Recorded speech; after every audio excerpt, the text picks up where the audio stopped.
Data shows that globally every third child bride is from India, and out of 10 million girls, only 2 million girls are able to complete secondary education in Maharashtra.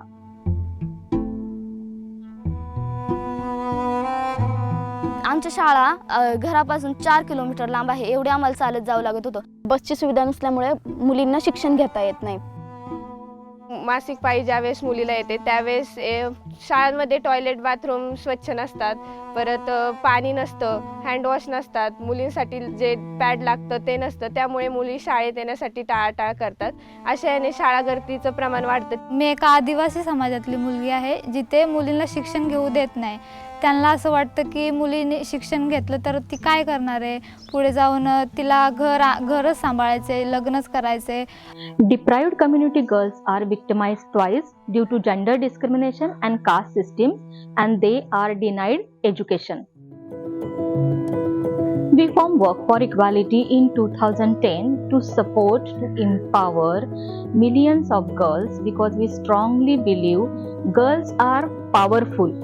When they are educated and united, they can transform their communities.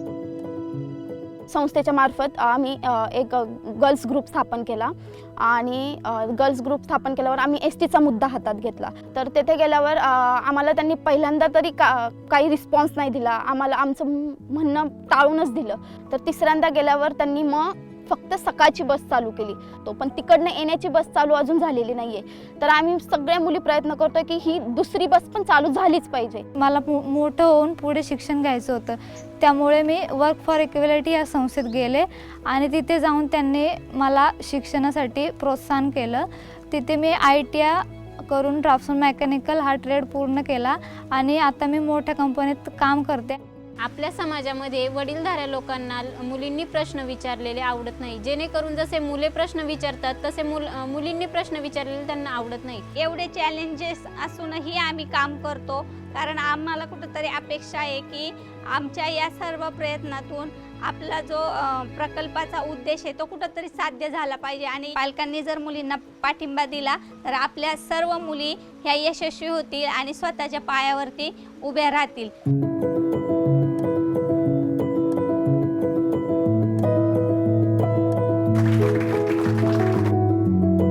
माझ्या ग्रुपचं नाव आहे innovative girls. हे girls club आपल्या work for equality ह्या संस्थेच्या माध्यमातून आम्ही तयार केलं आहे आणि माझ्यासारख्याच अशा अनेक मुलींनी त्यांच्या गावामध्ये हे ग्रुप तयार केलेत. जेव्हापासून मुली या ग्रुपमध्ये यायला लागल्या त्यांना कळायला लागलं की बाबा आपण काय फेस करतोय, बाहेर काय चाललंय आणि आपल्या अतिक्षमता असून सुद्धा आपण त्या पातळीवर नाही आहे. आणि त्यामुळे मुलींमध्ये एक आत्मविश्वास निर्माण झाला की मी एकटी नाही आहे, माझ्याबरोबर माझ्या सगळ्या मैत्रिणी आहेत. पंचायत समिती असेल किंवा जिल्हास्तरीय राज्यस्तरावरती आम्ही मोठे मोठे अधिवेशन्स घेतले, रेडिओ इंटरव्ह्यूज दिले सर्व मुलींनी मिळून.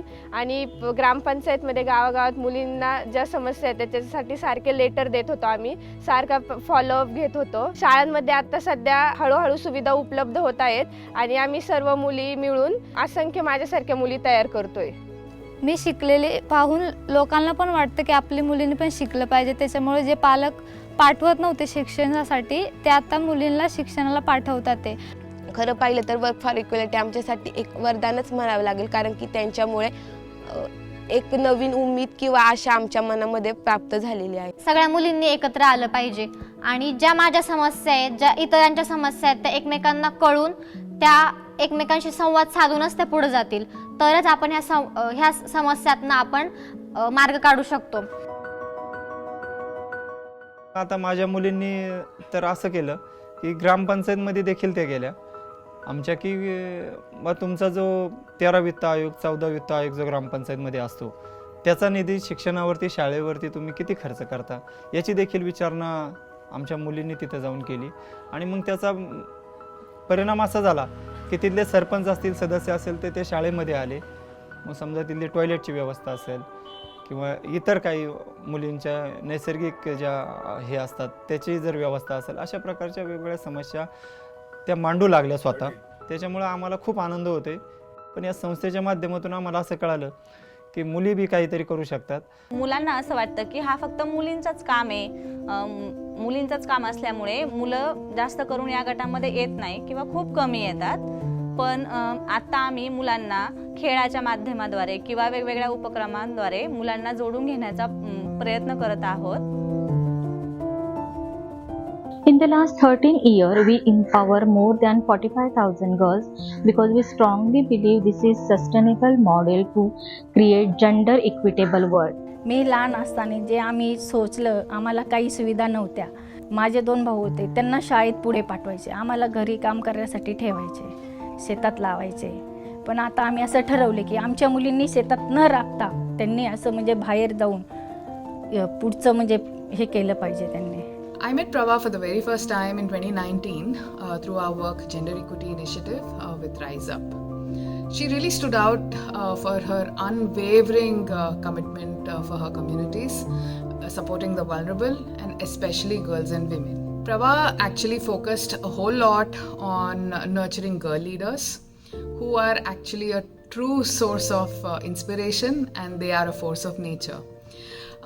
They know what their challenges are, what their rights are, and they know how to get things done. I'm so proud that me personally and Cummins India Foundation is a part in their journey in achieving their goals and mission. FM Foundation supports projects related to integration and childhood, support young children from marginalized community for their education. And I found that all the members of Work for Equality are very enthusiastic, hardworking.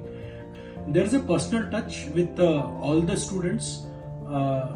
There is a proper communication, continuous communication, counseling support, and also there is a communication with the parents. So Work for Equality teachers, volunteers, even Prabhaji, they make sure that there is no dropout actually from our study center, and they have really made it successful. And I can proudly say there is no single dropout out of 42 children, and they are studying in our study center. When we were evaluating Work for Equality for a program called the Tara Atmanirbhar Grant, we were very impressed with not only the organization's work on ground, on girl leadership, but also with just Prabhatai and her team. Whenever we used to speak with her team, we could see that they felt empowered, that she had made them feel like, yes, you can take the decisions.